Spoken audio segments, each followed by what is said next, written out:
지금 우리가 살펴보고 있는 이 요한일서 5장 후반부에서 이 요한 사도는 이 성도들이 예수 그리스도 안에서 얻을 수 있는 확신에 대해서 몇 가지를 말해주고 있습니다. 자, 먼저 13절에서는 영생의 확신에 대해서 말했고, 이어지는 14절과 15절에서는 하나님께서 우리의 기도를 들어주신다는 확신에 대해서 말해줍니다. 요한은 그러니까 가장 중요한 확신인 영생의 확신, 구원의 확신에 대해서 먼저 말한 이후에 그 구원의 확신을 기초로 해서 기도 응답의 확신도 얻을 수 있다고 우리에게 말해주는 것입니다. 자, 우리가 기도 응답의 확신을 가질 수 있는 이유는 하나님 아버지께서 예수 그리스도를 통하여서 우리를 용납하시며 그분의 자녀로 받아주신다는 믿음을 우리가 가지고 있기 때문입니다. 예수님께서는 분명히 말씀하시기를 내 이름으로 아버지께 구하면 그분께서 너희에게 주실 것이다 라고 하셨습니다. 그러므로 우리가 그분의 영광을 위해서 구한 모든 것을 하나님께서 반드시 주시리라는 확신을 가져야 합니다. 또한 그렇게 구한 것, 기도한 것은 이미 하나님께서 받으신 기도이기 때문에 이미 그 기도의 효과가 시작된 것입니다. 그러므로 우리는 이 기도의 응답이 아직까지 눈에 보이지 않는다 할지라도 구한 것을 이미 받은 것으로 믿고서 기뻐할 수가 있는 것입니다. 요한 사도는 이렇게 이 확신 있는 기도에 대해서 말해준 다음에 오늘 본문을 거기에 덧붙여서 쓰고 있습니다. 16절에 누구든지 자기의 형제가 사망에 이르지 않는 죄를 짓는 것을 보거든 간구하여라. 그러면 사망에 이르지 않는 죄를 지은 그에게 생명을 주실 것이다. 자, 즉 요한은 이렇게 말한 것입니다. 너희가 구원의 확신과 기도 응답의 확신을 가지게 되었다면 그 확신을 가지고서 너희의 형제들을 위해서 기도해 주어라. 특히 죄를 지은 형제를 보게 된다면 더욱더 그를 위해 기도해야 한다. 자, 여러분, 그런데 오늘 읽은 이 구절은 신약 성경 중에서도 참으로 해석하기가 어려운 난해 구절 중에 하나로 여겨지고 있습니다.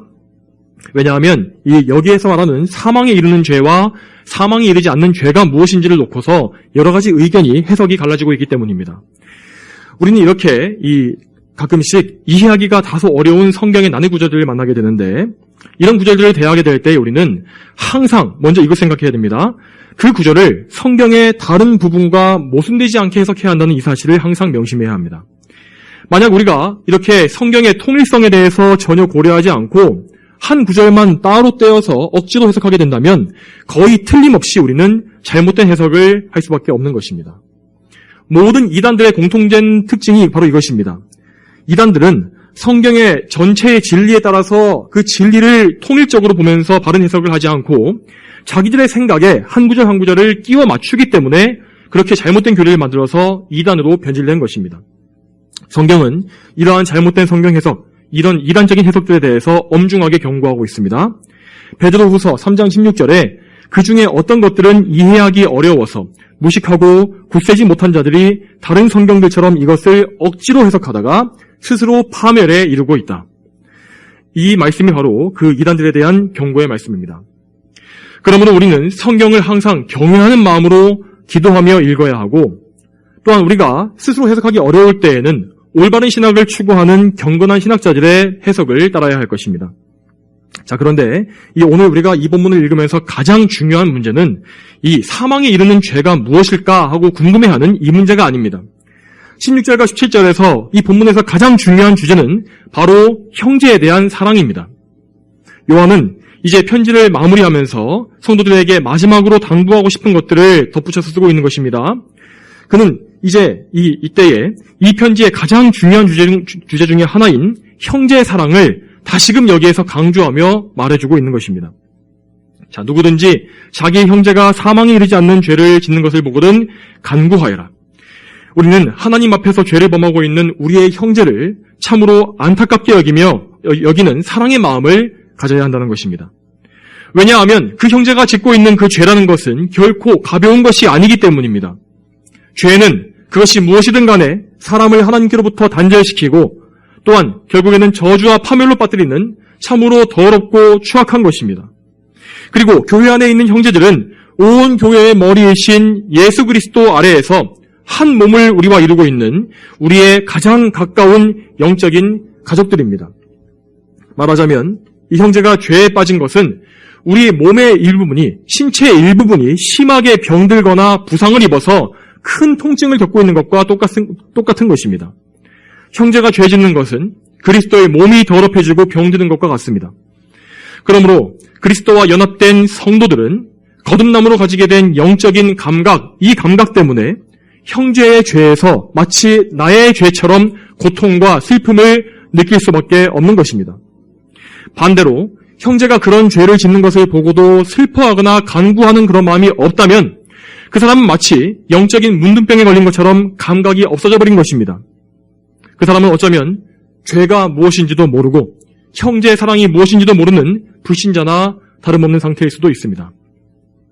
그렇지만 여러분, 우리의 모습을 생각해 보면 형제의 죄를 보았을 때 그를 사랑으로 불쌍히 여기기보다는 미워하고 흉보는 경우가 더 많지 않습니까? 특히 그 형제가 짓는 죄가 나를 향한 죄일 때, 그리고 나에게 피해를 주는 죄라면 더욱더 그를 사랑하기가 힘들 것입니다. 그렇지만 우리는 형제가 죄 짓는 것을 보았을 때에 그런 마음을 잠시 절제하면서 억누르면서 우리 주님을 생각해야 할 것입니다. 예수님께서는 우리가 우리의 죄 때문에 하나님과 원수되었을 때 우리를 얼마나 많이 참아주시고 또한 우리를 위해서 얼마나 많이 기도해 주셨습니까? 예수님께서는 우리의 죄 때문에, 여러분의 죄 때문에 채찍에 맞으시고 가시관에 찔리시고 십자가에 못 박히시는 엄청난 해를 입으셨습니다. 그런데도 예수님은 우리의 죄를 용서해달라고 하나님 아버지께 기도하시지 않았습니까? 여러분, 그렇다면 이 사랑을 받은 우리는 어떻게 해야 하겠습니까? 형제가 죄에 범하는 것을 보면서도 그를 위해서 기도할 마음을 갖고 그를 미워하고 있다면 하나님의 참 사랑이 어떻게 우리 안에 거할 수가 있겠습니까? 하나님께서 만약 우리에게 형제의 죄를 보게 하신다면 그렇게 보게 하신 이유는 그를 흉보고 미워하라고 그렇게 하신 것이 아닙니다. 우리는 그 형제의 죄가 무엇인지를 보지 못해서 모를 수도 있었습니다. 그런데 다른 사람이 아닌 바로 내가 그 죄를 보고 알게 되었다면 그것은 분명히 그를 위해서 기도해 주라는 하나님의 뜻과 섭리가 아니고 무엇이겠습니까? 그를 회개하게 하시고 또한 생명을 주시기 위해서, 회복시키시기 위해서 하나님께서는 여러분에게 기도를 명령하시는 것입니다. 기도는 하나님과 이웃을 사랑하라는 이 계명에 순종하는 가장 좋은 수단입니다. 그리고 하나님께서는 그분의 구원 역사의 수단으로서 성도들의 기도를 정말로 귀하게 사용하시는 분이십니다. 그것이 하나님께서 사용하시는, 또한 기뻐하시는 구원과 섭리의 수단입니다. 그러므로 성도 여러분, 우리의 신앙생활에 대해서 다시금 돌아보시기 바랍니다. 우리는 우리의 형제자매가 죄 짓는 것을 보았을 때 이처럼 슬퍼하며 하나님께 간절히 기도해 본 적이 있습니까?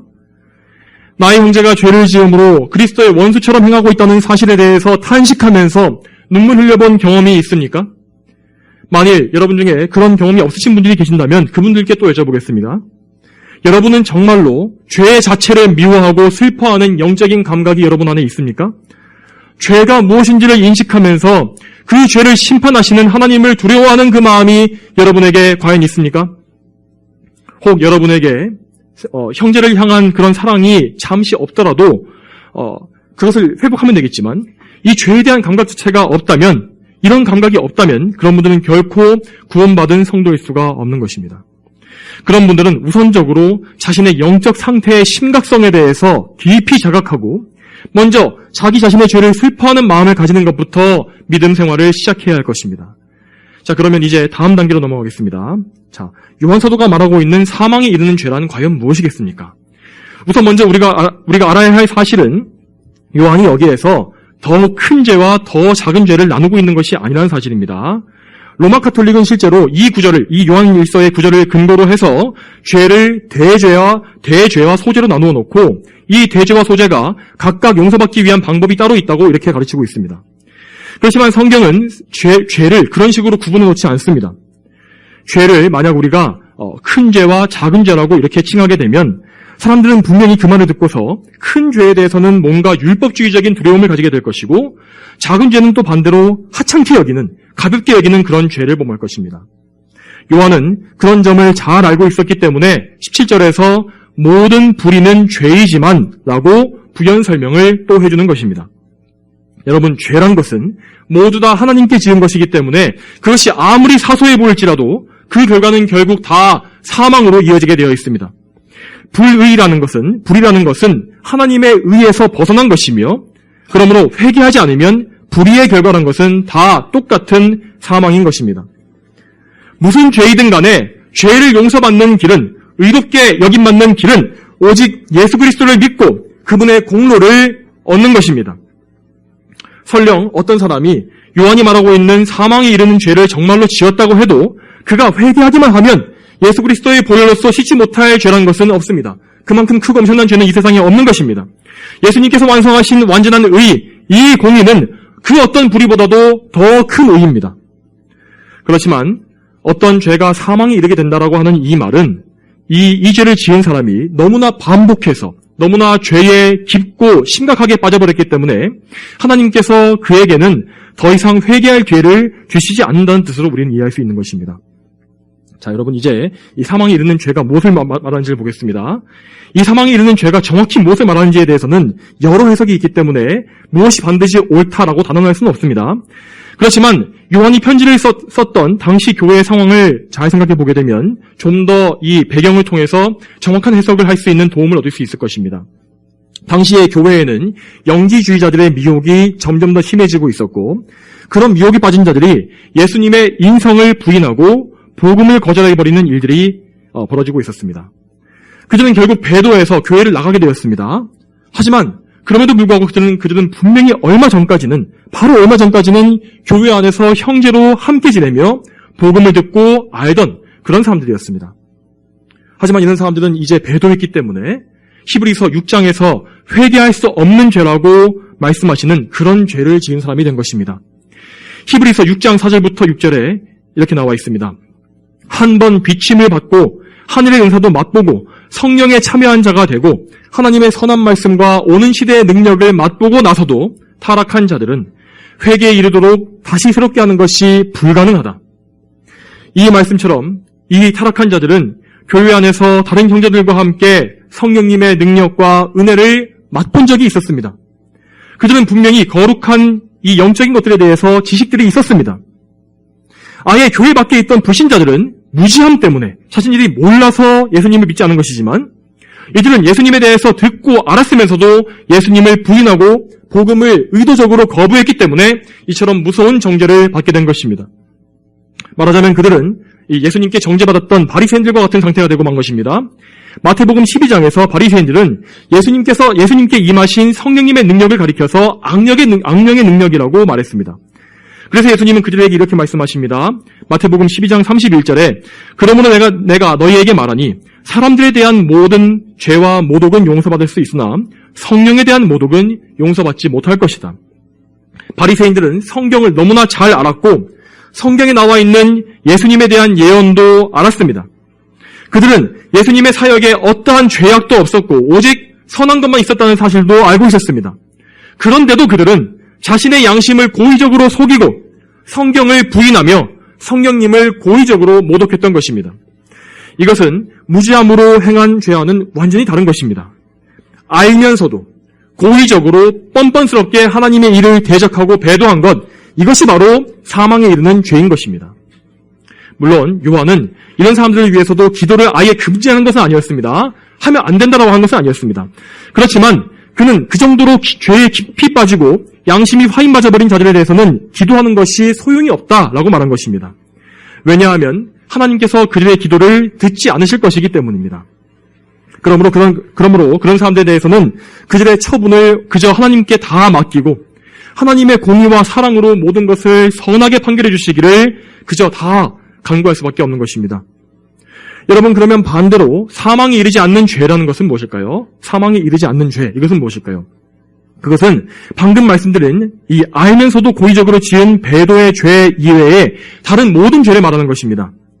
무지하고 약하기 때문에 짓는 죄, 부주의해서 짓는 죄, 육체의 정욕에 빠져서 넘어지는 죄, 혈기 때문에 남에게 상처를 주고 공격하는 죄 등등, 우리가 살아가면서 부딪히고 넘어지며 고통을 겪게 되는 모든 죄를 다 말하는 것입니다.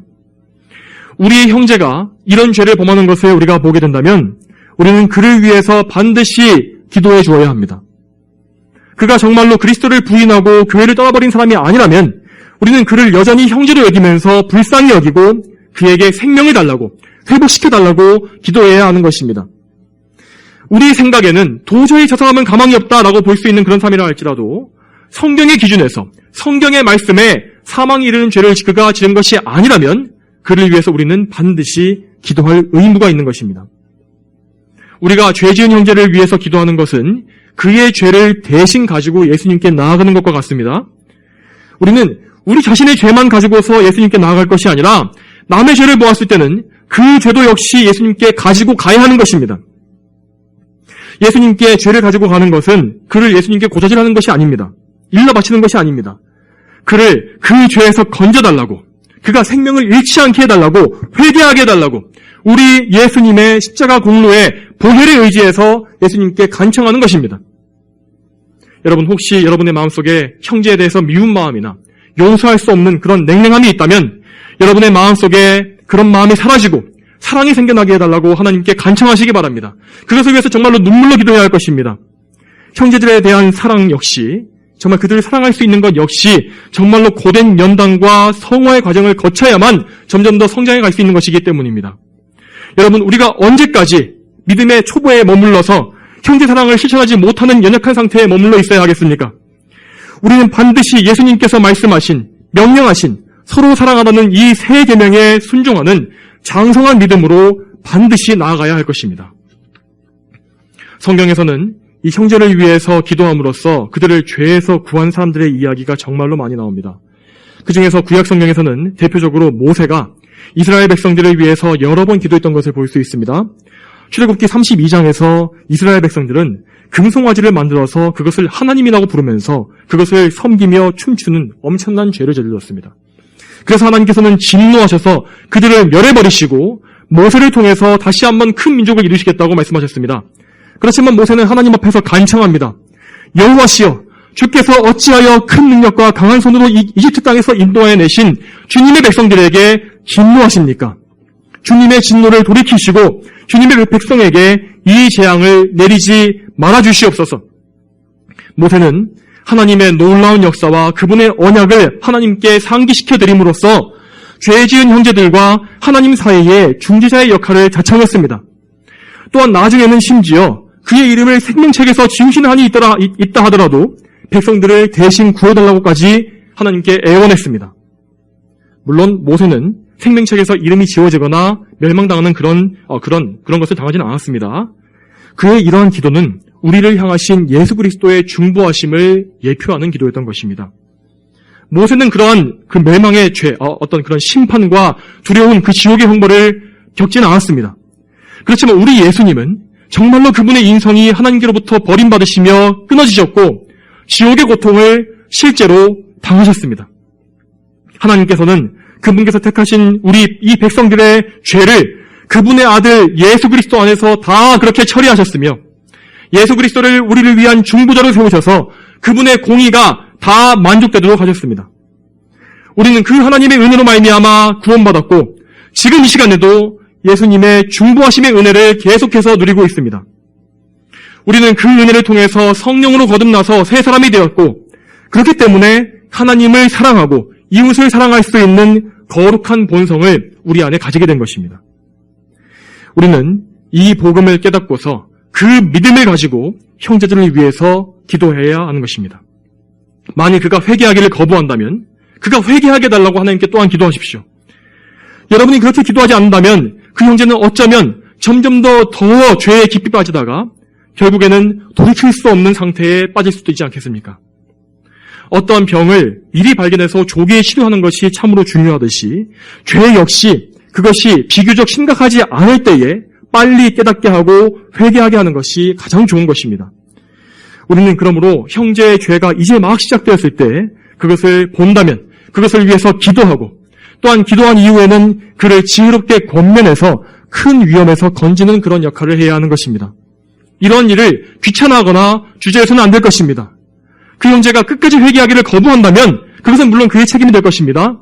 하지만 우리가 그 형제의 죄를 외면했기 때문에 그가 심판에 떨어지게 된다면 우리 예수님께서는 그의 사망에 대해서 멸망에 대해서 분명 우리에게도 책임을 일정 부분 묻게 되실 것입니다. 성도 여러분, 이처럼 형제를 위한 기도, 이 기도는 형제를 참으로 사랑하는, 그를 나 자신과 같이 사랑하는 이 마음이 없으면 할 수가 없는 기도입니다. 그러므로 우리는 언제나 그리스도의 사랑을 먼저 깊이 알므로써 우리 마음속에 하나님을 향한 사랑이 타오르게 만들고, 그래서 우리 마음속에 형제를 사랑하는 이 거룩한 사랑의 마음이 사라지지 않도록 항상 관리하고 힘써야 할 것입니다. 또한 여러분, 우리는 이 말씀을 들을 때에 남의 생각만 해서는 안 됩니다. 그 형제가 참 죄를 지었었지, 이것만 생각해서는 안 된다는 것입니다. 우리는 우리 자신이 혹시 이렇게 죄 지은 형제가 아닌가를 생각해 보아야 할 것입니다. 혹시 우리에게는 다른 형제를 근심하게 만들고 애통하게 할 만한 죄가 없습니까? 우리의 죄가 남에게 보일 정도로 너무나 크게 다 드러나 버려서 교회에 해를 끼치고 덕을 깨뜨리고 주님의 몸을 병들게 하는 악한 영향을 지금 끼치고 있지는 않습니까? 그렇게 하면서도, 그런 죄를 지으면서도 완고하게 회개하기를 거부하고 나는 지금 건강하다, 평안하다 말하고 있는 그런 죄가 나에게는 지금 있지 않습니까? 여러분, 우리는 절대로 이러한 상태에 빠져 있어서는 안 될 것입니다. 회개하기를 거부하고 죄를 끊지 않는 사람들은 반드시 하나님께 큰 책망과 징벌을 받게 될 것입니다. 특히 여러분, 교회 안에서 공적인 죄, 남들이 아는 그 죄를 지은 사람이 회개하기를 반복해서 거부하게 되면 결국 그를 출교시켜야 한다고, 교회에서 내보내야 한다고 성경에 말씀하시는 것을 우리는 볼 수 있지 않습니까? 그러므로 죄를 회개하지 않는 것은 정말로 심각한 문제입니다. 혹시 여러분 중에서 우리의 구원이 하나님의 예정하심에 달려있다고 하는데, 그러면 회개하지 않는다고 해서 무슨 상관이 있겠느냐라고 말하고 있는 분이 계십니까? 여러분, 하지만 우리의 구원이라는 것은 그런 식으로 생각해서는 안 되는 것입니다. 우리가 지은 죄는 하나님의 예정의 책임이 아니라 철저히 우리 자신의 책임인 것입니다. 물론 모든 죄를 일일이 다 하나하나 회개하지 않았다고 해서 회개하지 못한 죄 때문에 지옥에 간다고 생각해서는 안 될 것입니다. 하지만 반대로 죄를 뻔히 알면서도 회개하지 않는 사람은 결코 구원받은 성도일 수가 없는 것입니다. 실제로 이 한국 기독교에 보면 많은 교회에서 어떤 사람들이 교회에서 7일을 위해서 회개를 명했을 때 회개를 거부하고 분노하면서 그냥 다른 교회로 가면 그만이라고 말하는 경우가 있지 않습니까? 교회가 여기만 있는 줄 아나, 다른 교회 가면 그만이지 라고 하는 것이 그들의 생각입니다. 그러나 그들은 분명히 알아야 합니다. 자신의 완고한 고집으로 회개하지 않고 교회를 옮겨버리는 그 사람은 비록 몸은 계속해서 예배당에 나올지라도 영적으로는 하나님께서 그를 교회 밖으로 내쫓아버리신 것이기 때문입니다. 그들은 교회에 출석할지라도 하나님의 은혜와 사랑에서는 멀어져 버렸기 때문에 나중에는 결국에는 믿음을 완전히 상실해버리고 교회를 등지게 될 수도 있는 것입니다. 그들은 자신의 죄를 철저히 회개하기 전까지는 결단코 하나님의 은혜를 회복할 수가 없을 것입니다. 여러분, 여기에 더해서 이 본문을 또 잘못 이해하고 있는 분들에 대해서 경고와 권면의 말씀을 드리고 싶습니다. 의외로 정말 많은 분들이 이 본문과 함께 성령 모욕죄에 대한 본문을 자기한테 적용해서 내가 구원받지 못하고 저주받아서 멸망할 것이 아닌가, 버림받은 것이 아닌가 생각하면서 절망하는 것을 우리는 많이 볼 수 있습니다. 그렇지만 단언컨대 자기가 하나님께 심판받을 것이라고 두려워하는 이 마음을 가진 사람은 절대로 사망에 이르는 죄를 지은 사람일 수가 없습니다. 다시 말씀드리지만 사망에 이르는 죄를 지었다고 성경에서 지목하는 그 사람들은 정말 뻔뻔스럽게 죄를 지으며 자기 죄를 절대 인정하지 않고 자신은 아주 의로운 사람이라고 말하는 그런 사람들입니다. 그들은 죄에 대한 두려움이 없습니다. 죄를 심판하시는 하나님에 대한 두려움도 없습니다. 사망에 이르는 죄라는 것은 결국 끝까지 예수 그리스도를 믿지 않고 회개하기를 거부하는 그 멸망할 죄를 말하는 것입니다. 그러므로 이 말씀을 오해해서 두려움에 빠져 있는 분들은 지체하지 말고, 주저하지 말고, 두려워하지도 말고 오직 우리 구주이신 예수 그리스도께 빨리 달려가야 합니다. 그 사람이 두려워하고 절망에 빠져 있는 그 이유는 그가 겸손해서가 아닙니다. 그에게 예수님을 믿는 믿음이 없기 때문입니다. 자신의 죄를 깨닫고 그 죄가 끔찍하다는 사실을 알긴 했지만 거기에서 멈춰버린 것입니다. 여러분, 우리는 죄를 깨닫는 데서 멈춰서는 안 될 것입니다. 내 죄가 그만큼 끔찍하고 하나님의 심판을 받아 마땅하기 때문에, 내가 영적으로 파산했고 지옥에 떨어져 마땅한 죄인이기 때문에, 그래서 나에게는 예수님이 반드시 필요한 것입니다. 요한 사도는 이 편지의 1장 9절에서 분명히 이렇게 말했었습니다. 만일 우리가 우리 죄를 자백하면 그분은 신실하고 의로우셔서 우리 죄를 용서하시고 모든 불의에서 우리를 깨끗하게 하신다. 여러분, 이런 복음을 기록했던 요한이 과연 여러분을 절망에 빠뜨리기 위해서, 정죄하고 멸망시키기 위해서 5장 16절을 기록했겠습니까? 다시 말씀드리지만 자신이 멸망당할 것이라는 절망에 빠져 있는 것은 결코 죄에 대한 건전한 슬픔이 아닙니다. 그것은 예수 그리스도의 십자가 공로보다 자신의 죄를 더 크게 생각해버리는 불신앙입니다. 우리 영혼의 상태가 어떠하든지 간에 회개해서 예수 그리스도께 나오는 자만이 구원을 받게 되는 것입니다. 물론 그리스도를 그렇게 믿는 것, 전적으로 그분께 의지하는 것은 인간적인 눈에서 보기에는 항상 염치불구한 것이고 또한 뻔뻔스러워 보이는 일일 수 있습니다. 어떻게 감히 그렇게 할 수 있겠느냐라고 생각하는 그런 일인 것입니다. 그렇지만 하나님께서는 자신의 크나큰 죄를 알고도 의지할 곳이 없어서 예수님께 나와 엎드려서 자비만 구하고 있는 그 사람을 긍휼히 여기시고 받아주시는 것입니다. 우리가 알고 있는 찬송가 중에서 천부여 의지 없어서 손 들고 옵니다라는 곡이 있지 않습니까?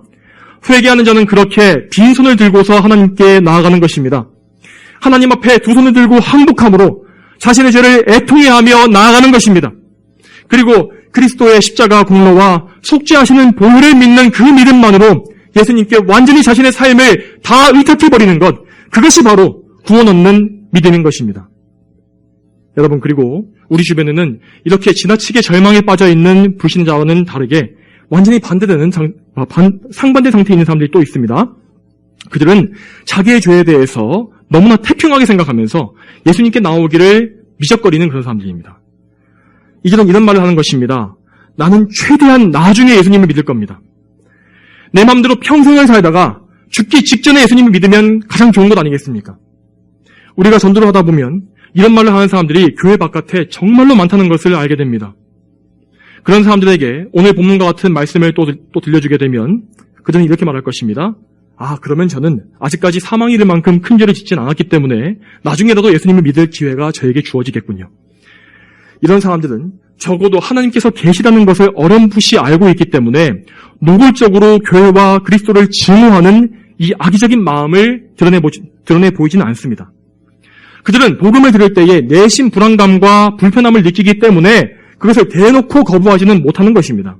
그래서 그런 사람들 중에서 어떤 사람들은 소수이지만 교회에 마지못해 출석하는 경우도 있습니다. 그렇지만 그들은 그럼에도 불구하고 예수 그리스도를 즉시 믿으려고 하지는 않습니다. 그들은 거듭나지 않은 육적 본성 때문에 성도들의 삶을 보았을 때 정말 무척 지루해 보이고 손해보는 것처럼 보이게 되는 것입니다.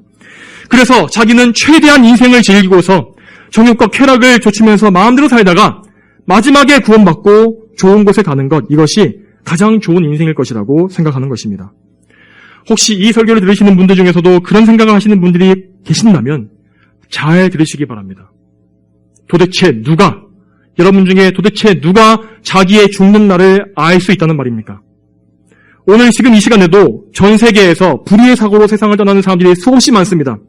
그들 중에 누가 오늘 집을 나설 때에 나는 오늘 사고로 죽게 될 것이다 라고 예상했겠습니까? 자신의 마지막을 예상하고서 편안하게 눈을 감는 사람들은 매우 적습니다. 만일 여러분이 예수 그리스도를 믿지 않은 상태에서 갑작스럽게 최후를 맞이하게 된다면 여러분은 결국 끝까지 회개하지 않고 죽는 것이 되는 것입니다. 그러면 여러분이 지은 죄는 요한이 말한 사망이 이르는 죄가 되고야 마는 것입니다. 여러분 기억하십시오. 우리의 인생은 지나가는 그림자와 같습니다. 그 그림자와 같은 허망한 인생이, 이 그림자와 같은 헛된 인생이 참된 의미와 가치를 찾기 위해서는 자신의 창조주께로 돌아가야만 하는 것입니다. 그리고 그 창조주 하나님께 가서 그분 안에 거하게 되는 유일한 방법은 하나님의 아들 예수 그리스도를 주님으로 믿고서 그분께 자신을 의탁하는 그것뿐입니다. 이제 말씀을 맺겠습니다. 성도 여러분, 여러분께서 오늘 말씀을 들으시고 바르게 이해하신다면 여러분은 쓸데없는 호기심이나 오해에 빠지지 않게 될 것입니다. 오늘 말씀을 바르게 들은 성도가 보이게 되는 참된 반응은 죄 짓는 것을 더욱더 두려워하고 싫어하고, 그리고 형제를 더 많이 사랑하지 못한 것을 회개하면서 형제 사랑을 실천하기 위해서 하나님께 간구하는 그런 반응이 될 것입니다. 성도 여러분, 언제나 영원한 생명의 모든 소망과 가치를 다 두시길 바랍니다. 우리가 형제를 사랑해야 된다고 말하는 이 이유는 그가 예수님의 피로 값주고 산 귀한 영혼이기 때문이기도 하지만 더 나아가서 그가 영원한 천국에서 영원히 우리와 함께 살아야 할 우리의 가족이기 때문입니다. 영원한 가족이기 때문입니다.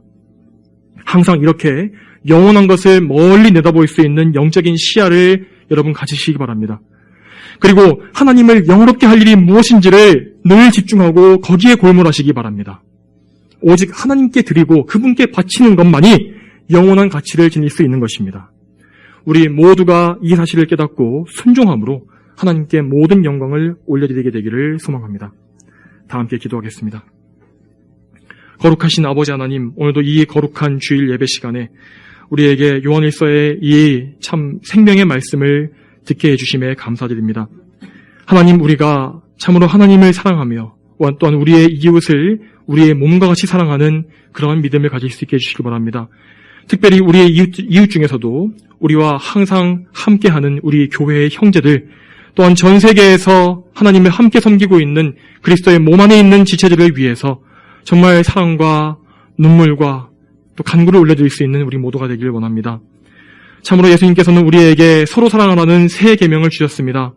또한 그 계명을 주실 때에 그냥 명령만 하신 것이 아니라 참으로 우리를 사랑하시는 참된 사랑의 본을 우리에게 보여주셨습니다. 예수님의 사랑을 통하여서 우리는 모두 다 살게 되었고 새 사람이 되었으며 하나님을 사랑하고 이웃을 사랑할 수 있는 새로운 본성을 얻게 되었습니다. 주여, 우리가 이러한 은혜를 받았을진데 아버지, 우리가 형제를 사랑하지 못하고 미워하고 있다면 얼마나 부끄럽고 하나님 앞에서 참으로 고개를 들 수 없는 일이 되겠습니까? 주여, 저희 모두를 불쌍히 여겨주시옵소서. 저희에게 참 사랑을 주시며 더욱더 하나님의 은혜 가운데 믿음이 더 성장하여서 참으로 하나님을 기쁘시게 하는 순종하는 장성한 믿음을 다 가질 수 있도록 주여 저희를 인도하여 주시옵소서. 감사드리며 예수님의 이름으로 기도 올립니다. 아멘.